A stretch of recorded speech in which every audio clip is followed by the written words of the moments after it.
Que la bendición del Señor Dios Todopoderoso sea en la vida de cada uno de ustedes, estimados hermanos, estimados amigos y todos aquellos que son afines a esta página, a este servidor.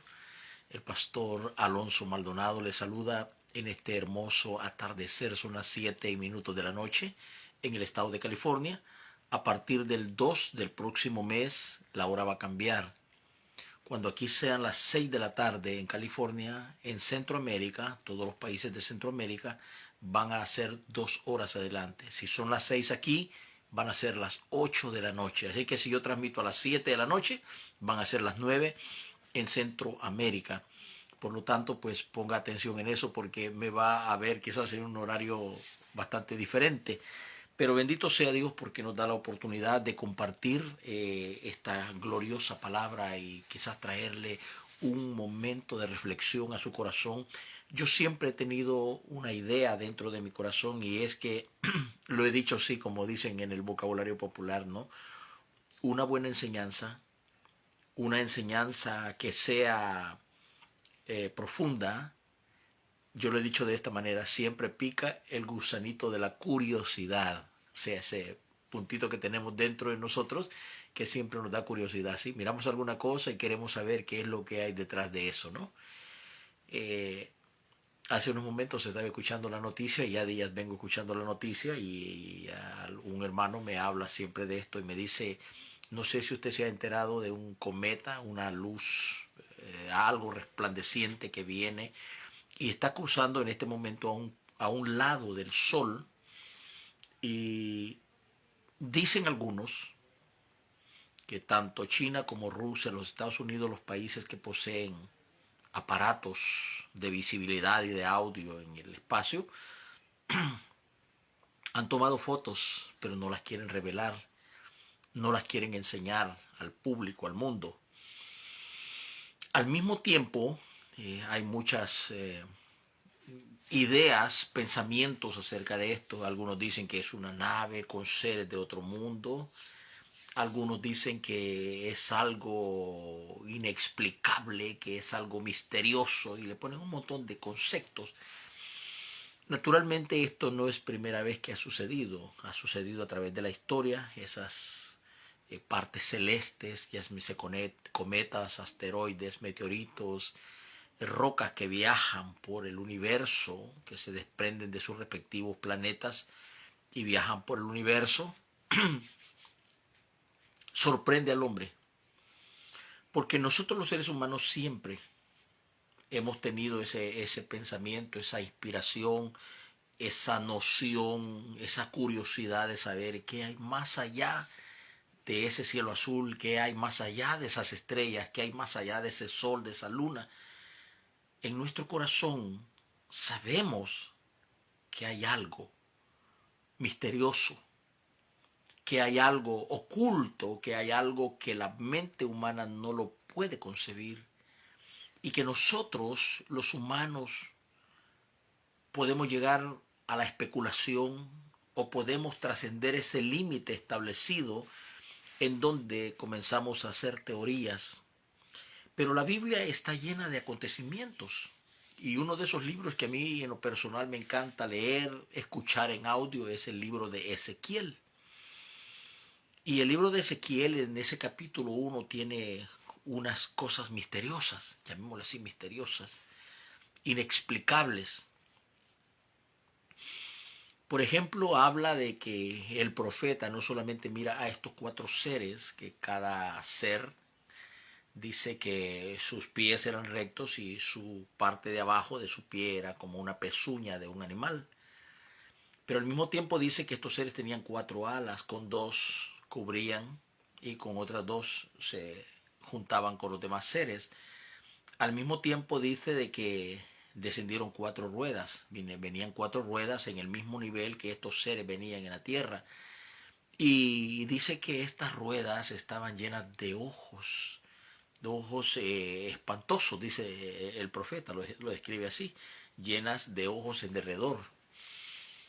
Recuerdo hace muchos años, me gustaba ver en español a un predicador que se llama Yad Bak Impi. no sé si lo pronuncio bien, pero el predicador blanco, que siempre hacía una plática dentro del programa de televisión que tenía, en un escritorio grande, ahí estaba su esposa, él. La esposa abría las cartas y leía las cartas, lo que la gente le mandaba a preguntar, cuestionamientos y todo. Entonces, en una de esas cartas, alguien le preguntaba a este pastor Jack y le dice, Pastor, ¿usted cree que existe la vida fuera del planeta Tierra? Este hombre inmediatamente le dice a sus oyentes y naturalmente a la persona que le había escrito, le dice que mire el capítulo 1 de Ezequiel y que allí en el capítulo 1 habla de estas ruedas llenas de ojos. Entonces él dice, ¿qué más puede ser eso? Dice, para mí son naves. Y los ojos se refieren, dice, a ventanas, ventanas de donde los seres que vienen manejando, manipulándolas, pueden ver hacia el exterior. Me quedé por un momento pensando, porque no solamente ese versículo está, hay muchos versículos, ¿sí? Sobre todo, el profeta Ezequiel nos mete en un profundo mundo en donde posiblemente quizás ni él lo comprendía, porque pues era un humano y estaba teniendo esa experiencia con algo sobrenatural, inexplicable, sublime. Por ello es de que nosotros cuando tenemos ese cuidado especial y vamos escudriñando la escritura de una manera lentamente, de una manera con deseo de comprenderla, de entenderla, entonces vamos comprendiendo y vamos ubicando esos textos misteriosos dentro de nuestra poca comprensión. Digo poca comprensión porque estamos hablando de algo divino. Si usted, por ejemplo, escudriña la escritura en el libro de Deuteronomio, capítulo 29 y verso 29, dice, las cosas secretas pertenecen a Jehová Dios. Solo observe lo que dice el versículo.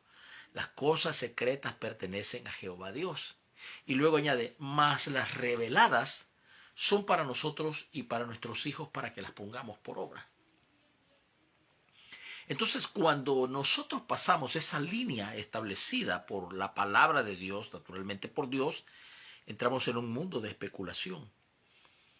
Y en resumidas cuentas podemos terminar blasfemando contra la divinidad o targiversando la verdad de Dios. Dos puntos.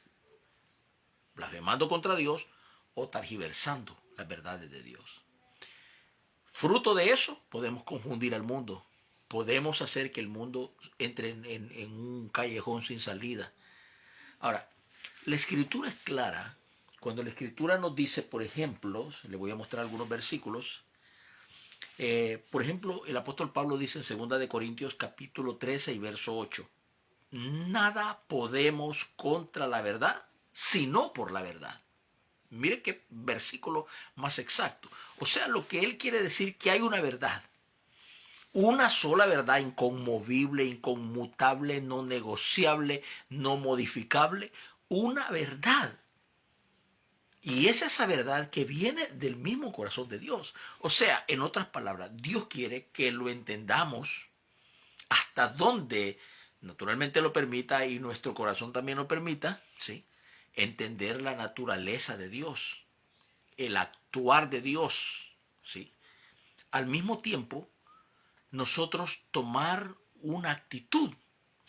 Y usted la ve en la vida de los hombres de Dios. Todos ellos, humildemente, obedientemente, se sometieron a esa revelación divina. La aceptaron como lo absoluto, como lo supremo, como lo máximo. Y por ello fueron bendecidos. El problema que tenemos nosotros, los hombres de la actualidad, sobre todo los ministros del Evangelio, es que nosotros nos hemos contaminado. Ahora, ¿cómo nos hemos contaminado? Hemos dejado la Biblia, la palabra autorizada y ungida de Dios, la hemos dejado de lado para poner en nuestra mente y en nuestro corazón las teorías, las filosofías, los conceptos humanos, los pensamientos y las ideas humanas. ¿Sí? Entonces la verdad de Dios queda a un lado y nosotros hacemos una versión diferente de la verdad de Dios.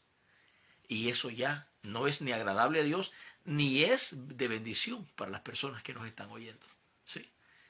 Ahora, mira aquí otro versículo. Dice, está en 2 capítulo 11 y verso 14.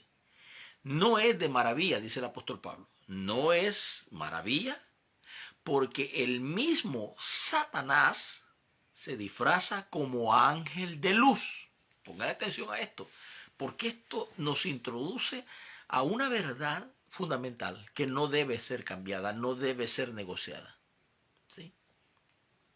Este espíritu llamado Satanás se disfraza como ángel de luz.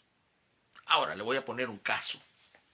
Suponiendo que el ángel que supuestamente se le apareció a Joseph Smith, el fundador de la iglesia que hoy se llama los Santos de Jesucristo de los Últimos Días, alias los mormones. Suponiendo que fue un ángel de Dios el que se le apareció, no le dio una verdad. No, porque según la narración y la biografía y la descripción de José Smith, el ángel le dijo que él iba a ser el que iba a restaurar a la iglesia del Señor, a la verdadera iglesia del Señor. Y allá en Nueva York dicen que hay un monte que se llama Cumoraca. ¿Sí? Entonces supuestamente este ángel le dijo que allí, en esa montaña, al pie de esa montaña, estaban enterradas las placas de Turín y Umín. Son dos nombres que se mencionan en la Escritura. Se cree correctamente que esas placas de Turín y Umín, los sacerdotes las miraban y cuando tenían una pregunta al Dios Todopoderoso, esas placas cambiaban de color. Entonces ellos podían entender que Dios les estaba revelando, que Dios les estaba diciendo sí o no. Para José Smith, estas placas de Turín y Umín eran unas placas de oro en donde supuestamente estaba escrita la historia de cuando Jesús habló de que tenía otras ovejas y vino desde Jerusalén hasta América para poder sembrar la semilla de la verdad de Dios aquí en esta tierra. ¿Sí? Entonces, ahí hay un montón de incongruencias, puntos que bíblicamente no son aceptables, no son compatibles. ¿Sí? Porque en la esencia la verdad de lo que José Smith habla en su traducción, en su libro, por ejemplo, La Perla de Gran Precio o el libro de Mormón, lo que José Smith está haciendo allí es mostrando un evangelio diferente. Diferente. Ahora, ¿dónde está la realidad? Cuando usted platica con un mormón, usted se da cuenta que el mormón jamás le va a mencionar la Biblia. Note bien eso, jamás le va a mencionar la Biblia. Él le va a mencionar a José Smith, a los profetas, y le va a decir que en cierta forma ellos tienen más relevancia. El libro de La Perla de Gran Precio, el libro de Mormón, tiene más relevancia que las verdades de Dios. Si usted a ellos, por ejemplo, le dice, bueno, la Biblia dice que Moisés hizo, ellos no lo entienden eso porque ellos no han sido entrenados en eso. Entonces, aquí puede ver usted correctamente cómo Satanás se disfrazó como un ángel de luz, le apareció a José Smith para que José Smith fundara una iglesia que me atrevo a decir que es o la tercera o la cuarta religión del mundo más poderosa económicamente hablando. Para ellos el dinero fluye como un río, ¿no? Mientras otras organizaciones naturalmente están luchando por sobrevivir. Hace un momento pasé por una iglesia metodista y me quedé sorprendido. Bueno, ya no me sorprende en el 100%, pero mire lo que estaba haciendo esta iglesia, celebrando el día de Halloween, con todos los miembros y bueno, ¿verdad? Entonces, cuando miramos esto, entendemos que hay gente dentro de nuestro círculo cristiano evangélico que verdaderamente no les ha resplandecido la luz de Cristo. Y ellos creen que están adorando a Dios, al Dios de la Biblia. Pero eso no es cierto. Porque el Dios de la Biblia es no solamente una experiencia en cada vida, sino un testimonio real de que Dios usted le ha dado el privilegio de que camine en el camino correcto, bajo la dirección correcta del Espíritu de Dios. Entonces, cuando miramos versículos como este, podemos entender perfectamente que en ese mundo espiritual, en ese mundo que no podemos nosotros ni verlo físicamente, ni tentarlo, ni tocarlo literalmente, ni poder comprenderlo en un 100%, se mueven fuerzas extrañas, fuerzas contrarias a este fundamento maravilloso de la palabra de Dios. ¿Sí? El apóstol Pablo es un hombre que hace hincapié siempre en que nos mantengamos firmes en lo que hemos creído, en lo que hemos aprendido. Naturalmente, si llegamos a un lugar correcto, se nos enseñó la palabra correctamente, vimos testimonios correctos y sobre todo, si esa palabra que oímos y aceptamos en nuestro corazón funcionó en nuestra vida, no solamente a nivel del espíritu, sino a nivel del alma, a nivel del cuerpo, ¿sí? Entonces, esto es importante. ¿Por qué? Porque estamos entrando en un momento, en el momento más crítico de toda la historia de la humanidad y de toda la historia de la vida de la iglesia. En un momento, déjenme mostrarle, voy a terminar de leerle el versículo 15 de este segunda carta de Corintios 11:14. Le voy a leer el versículo 15. En el 14 dice que Satanás se viste como ángel de luz, ¿sí? Pero en el versículo 15 dice, así que no es extraño, y pongan atención a esto, así que no es extraño si también son ministros, o sea, los pastores, evangelistas, superevangelistas, superapóstoles, superprofetas, ¿sí? No es de extrañar tampoco que se disfrazan como ministros de justicia, dice, cuyo fin será conforme a sus obras. Ahora, aquí vamos a entender algo bien importantísimo, porque por ambición de mi corazón, por avaricia de mi corazón y por ignorancia de mi corazón acerca de la verdad de Dios, yo puedo llegar a una plataforma en donde me voy a lucrar. No solamente con la gran admiración de la gente, del público, sino que también me voy a lucrar posiblemente económicamente. Y voy a tener cierta reputación ante estas gentes. Porque tal vez estoy diciendo algo que no están diciendo otros. Que es algo nuevo y que de alguna manera, vuelvo y repito esta frase, le pica el gusanito de la curiosidad en el corazón a la gente, ¿verdad? No es ya raro escuchar a gente que nos está diciendo que el Espíritu Santo es mujer, que Jesucristo no es hombre, sino que es mujer. No es raro ya entonces escuchar que porque si usted da más dinero, ya sea en diezmos o ofrenda a la congregación, usted tiene las puertas del cielo abiertas. Si no da nada, usted no entra al cielo. Todo este tipo de cosas y estos conceptos antibíblicos, diabólicos, porque todo aquel hombre o mujer que predica esta doctrina son instrumentos de Satanás. En otras palabras, siervos de Satanás. ¿Sí? Ahora mire, dice, no es de extrañar que también sus ministros se vistan como ministros de justicia, cuyo fin será conforme a sus obras. Esta gente es la que va a escuchar aquella palabra que el Señor dirá, nunca los conocí, obradores de maldad, nunca los conocí. Nunca los conocí, nunca fueron mis siervos, nunca mi espíritu estuvo en ustedes.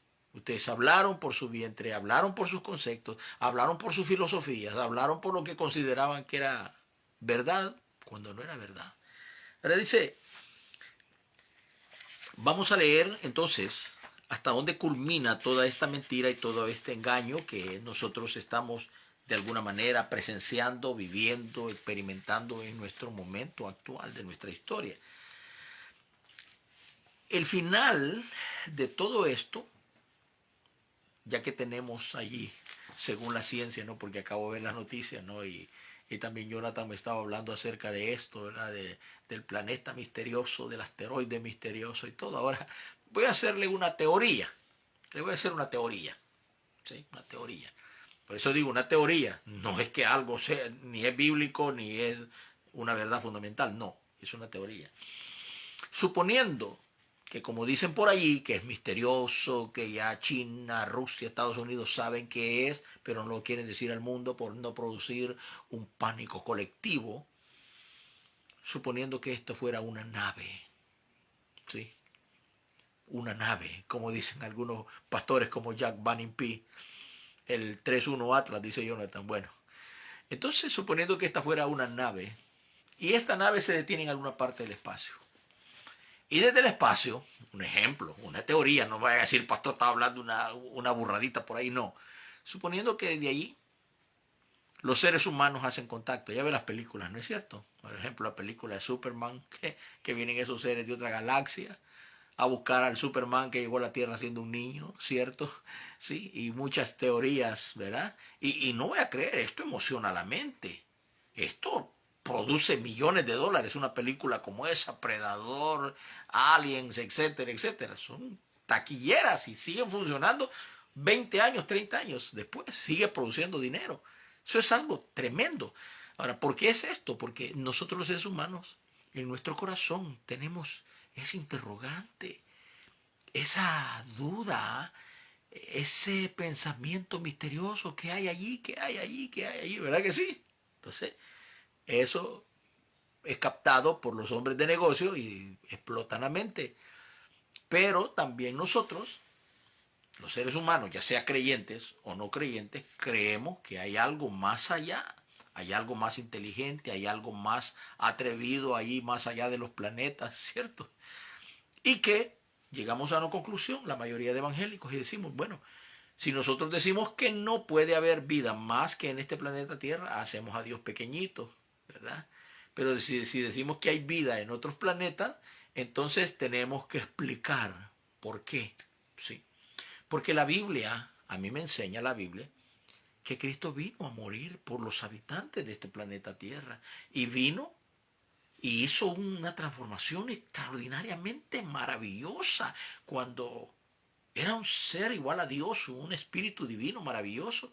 Viene y entró en el vientre de una mujer terrenal y nació con todas las condiciones de un humano, 100% humano, pero 100% divino, ¿sí?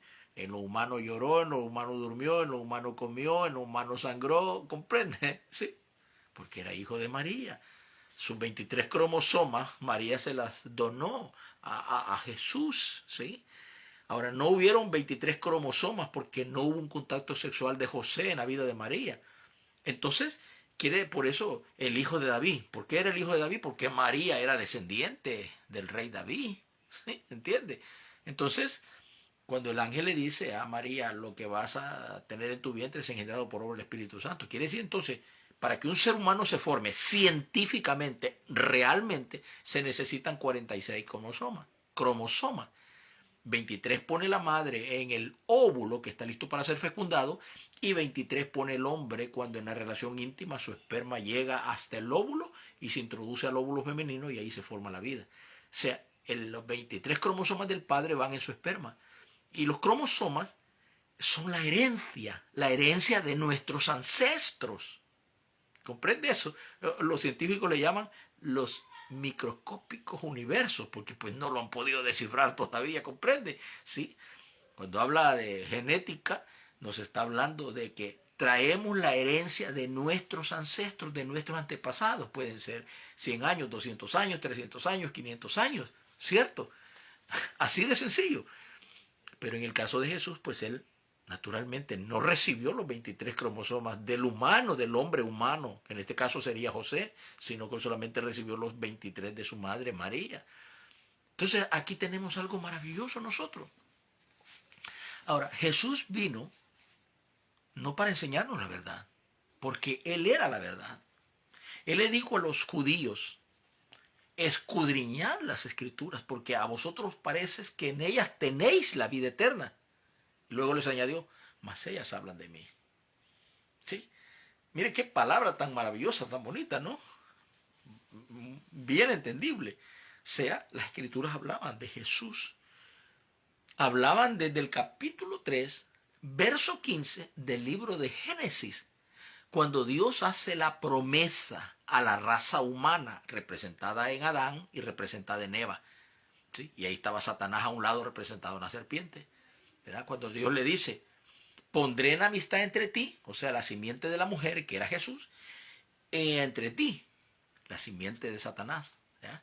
Enemigo, Satanás, y la simiente de la mujer, que en este caso era Jesús, ¿verdad? Dice, la simiente de la serpiente, o sea, Satanás, te va a morir en el carcañal, o sea, te va a matar en la muerte literal de los humanos. Pero el tercer día vas a resucitar y tú le vas a patear la cabeza a la serpiente. O sea, le iba a quitar todo el poder, el dominio, el control y todo a Satanás.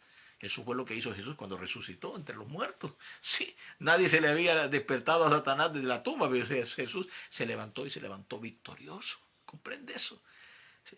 Entonces, ahora, aquí lo maravilloso es de que nosotros logramos entender los misterios de Dios solamente a través de dos condiciones. Una, humillándonos y al mismo tiempo ubicando la palabra de Dios en el corazón nuestro. Cuando entonces ubicamos la palabra en el corazón nuestro, tenemos la capacidad de discernir y de entender lo que en derredor nuestro se mueve.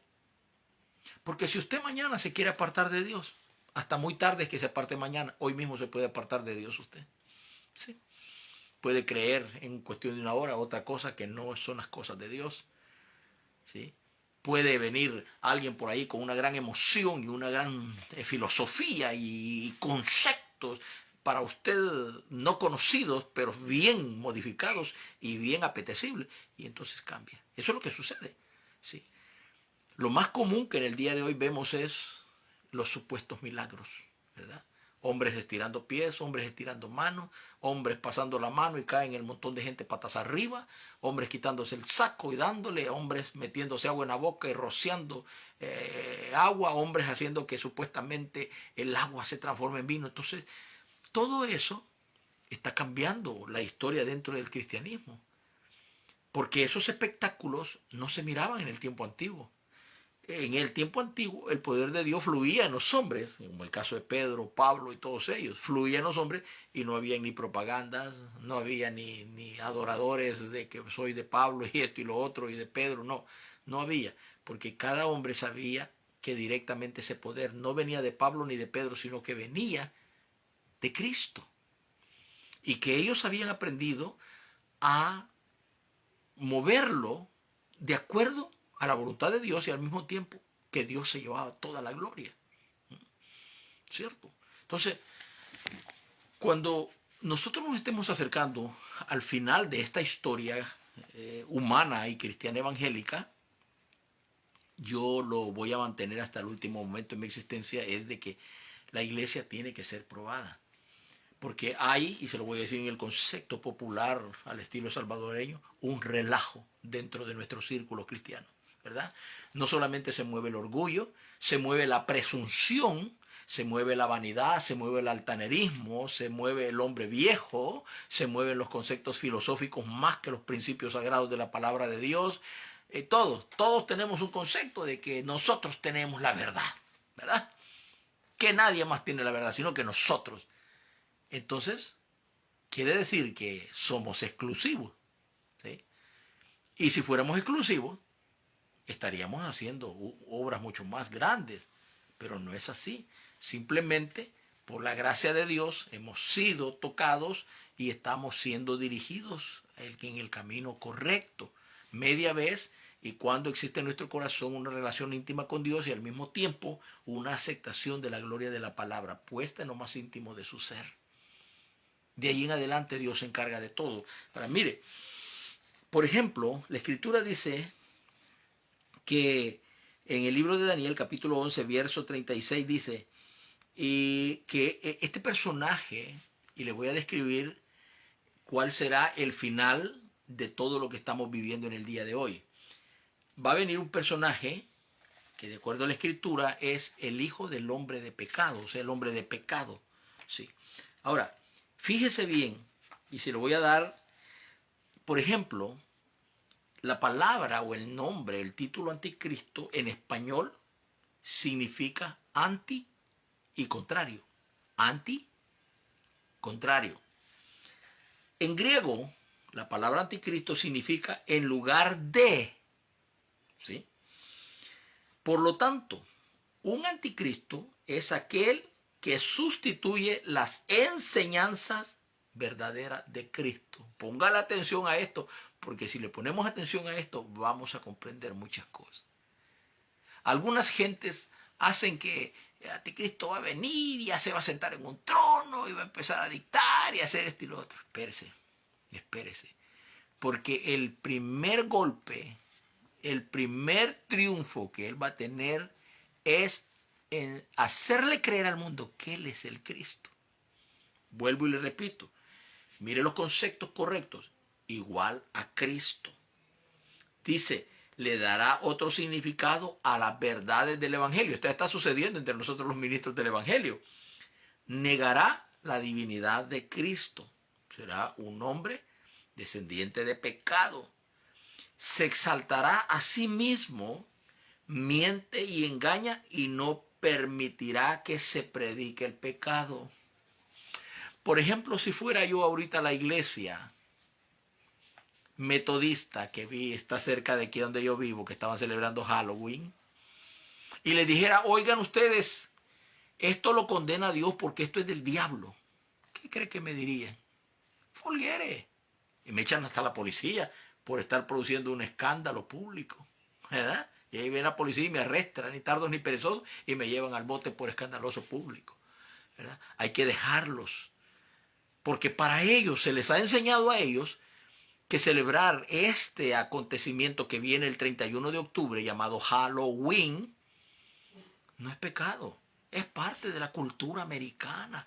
Esto no tiene ningún pecado, porque para ellos el pecado no existe, existe el error humano, pero el pecado no. Tampoco creemos en que este Dios, que supuestamente es 3 veces santo, nos vaya a mandar al infierno, no. Él quiere que gocemos de las cosas de la tierra. Mire qué conceptos más estúpidos los que le ha metido el diablo a la pobre gente y están dentro de unas iglesias. Están dentro de unas iglesias. Hoy pasé por la casa de un copastor y ahí estaba la calabaza enfrente de su casa, una calabaza inflable. Tal vez no de una manera literal él está diciendo yo creo en esto, pero está aceptando que eso no es pecado, que eso no tiene nada que ver con Dios, que eso es terrenal, que eso es un momentito histórico, ¿verdad? Divertido, bonito, sí. Aquí puede ver usted que el final de todo lo que nosotros estamos viendo, experimentando, va a ser la aparición de este personaje. ¿Cómo va a aparecer? Bueno, nosotros los humanos tenemos problemas. Tenemos guerras en curso, guerras actuales, futuras guerras que se están avecinando. Tenemos crisis alimentaria, tenemos crisis económicas, tenemos crisis de valores, ¿sí? Tenemos un crimen que prácticamente ya es avalado como algo cultural en muchos estados de los Estados Unidos, ¿cierto? ¿Sí? Hombres que están en la presidencia hablando de que al criminal pues hay que comprenderlo, llamarlo, ¿sí? Eso solo Dios lo puede hacer, pero la justicia debe castigar cuando alguien comete un delito, un pecado, un asesinato o cualquier otra cosa terrible, una violación. Hay una ley que se tiene que aplicar y eso pues así es, porque así ha sido desde los principios de la humanidad. Entonces, a base de todos nuestros problemas que tenemos y de nuestras confusiones, tiene que venir alguien que ponga orden, ¿sí? Aunque sea temporal, pero que ponga orden en todo este caos que tenemos los humanos aquí. Porque a lo bueno ya le llamamos malo y a lo malo ya le llamamos bueno. Y los demonios están luchando a través de seres humanos para introducir cosas que la Biblia le llama pecado. El hombre no quiere que eso se llame porque le quita la dignidad al humano, sino que tal vez pongamos un defecto, un error, cosas así que sea más pasajero, que no golpee la conciencia, ¿sí? Y que se oiga más bonito, más agradable al corazón pervertido del humano, ¿cierto? Entonces, nosotros, los cristianos evangélicos, estamos en este proceso, en este momento histórico. Y claro, le echamos un vistazo a nuestros predicadores y nos damos cuenta que ninguno de ellos está predicando ni en contra del pecado, ni en contra de la confusión que tenemos hoy, ni en contra de todas las situaciones terribles que se van a venir, no, porque estamos más dados a hablar del dinero, de la prosperidad, del éxito, de yo fui, fulanito dice que yo soy profeta, etcétera, etcétera, y Dios te va a dar, y Dios te va a dar, y Dios te va a dar. Eso nos interesa más, ¿sí? Entonces, ¿por qué Dios tiene que probar despertar a esta iglesia? Porque Satanás le ha ganado el mandado, como decimos. Los ha adormecido. Les ha puesto ministros en los púlpitos que le hacen becerro de oro a los miembros para que vayan y lo adoren. Mire hasta dónde hemos llegado. Sí. Estamos peor que Aarón. Aarón conocía la santidad de Dios, sabía la relación que Moisés tenía con Dios, pero sin embargo se aflojó y pum, hizo el becerro. Y bueno, ahí está tu Dios. ¿Qué le parece? Vendió su pobre alma al enemigo. Y si tenemos un enemigo tan poderoso que se mueve con sus hordas celestiales, angelicales, en los cielos, en todo el universo, ¿cuánto más no deberíamos nosotros de estar más cerca de Dios? Porque tarde o temprano nos va a traer algo que va a ser tangible, irrefutable, y no va a traer ni la más mínima duda. Entonces, ¿cómo vamos a actuar los cristianos? Esa es mi pregunta. ¿Cómo vamos a actuar? Entonces, volviéndole a hacer la teoría, supóngase que el planeta HQ, dice Jonathan 3 y Atlas, el 3 y Atlas, algo creo que así se llama, suponiéndose que vengan habitantes de otro mundo en ese artefacto y en alguna parte del universo, a la par del Sol, entre el Sol y la Tierra, se detenga. Y de ahí empecemos a tener noticias que sí verdaderamente hay vida y que ellos vienen de una lejana galaxia, de un lejanísimo planeta, ¿sí? ¿Qué es lo primero que le vamos a preguntar? A ver, ¿qué cree que le vamos a preguntar? Hágase conmigo esta pregunta, por favor.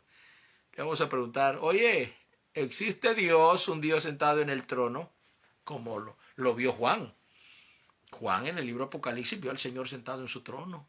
¿Sí? Lo vio Isaías, lo vio todos los hombres de Dios, lo vio Abraham, lo vio Moisés, lo vio Elías, Pablo, todos ellos vieron la gloria de Dios como debe ser vista. Y entonces pusieron el concepto correcto en sus corazones. Pero Satanás lo que busca, de acuerdo a lo que le he leído, es dignificar, quitarle la dignidad, la santidad, lo divino a Cristo. Y claro, esto con el apoyo de señales maravillosas, señales mentirosas, señales sobrenaturales. ¿Quién se va a quedar firme ante una situación como esa? ¿Quién? Le pregunto, ¿quién? Si no tenemos en ese momento nosotros ningún arma con que combatir esa situación. ¿Qué va a pasar entonces? Dos cosas nada más. Una, o aceptamos que nos quiten la cabeza del cuello por mantener la verdad en nuestro corazón, a pesar de lo que veamos y de lo que oigamos, firmes. O nos rendimos. Usted decide. Nos rendimos y ahí se acabó nuestra historia. De allí para allá será condenación. Porque negamos al Señor Dios Todopoderoso. Porque dudamos de su poder, de su amor y de su gracia. Porque dudamos de su santidad extrema. Teniendo la gloria de la palabra, y no solamente eso. Vino Él y nos bautizó con su Espíritu Santo. Y no solamente eso. Vino Él y nos mantuvo aún en medio de nuestras luchas y de nuestras fragilidades. Y nos enseñó a invocarle. A hablarle correctamente. Que Dios tenga misericordia de cada uno de nosotros. Y que Dios nos permita estar sobre la roca y debajo de la roca. ¿Sí? Como le decía el salmista David, escóndeme. ¿Sí? Sé mi escondedero y mi refugio. ¿Sí? Entonces, que le permita a Dios a nuestra vida escondernos allí, en ese lugar donde nadie nos puede hacer daño, donde nada, porque si usted mira el libro de Apocalipsis, dice que aquella gente de la iglesia primitiva le vencieron por medio de la sangre y que no consideraron preciosas sus vidas. Ofrendaron sus vidas por causa de Cristo y de su evangelio. No escatimaron nada.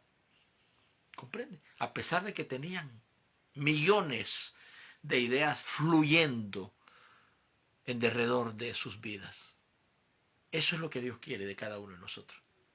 Pablo dice allí en esa carta de Tesalonicenses capítulo 2, dice que no nos dejemos mover ni por carta, ni por palabra, ni por espíritu, sino que nos mantengamos firmes en lo que hemos creído.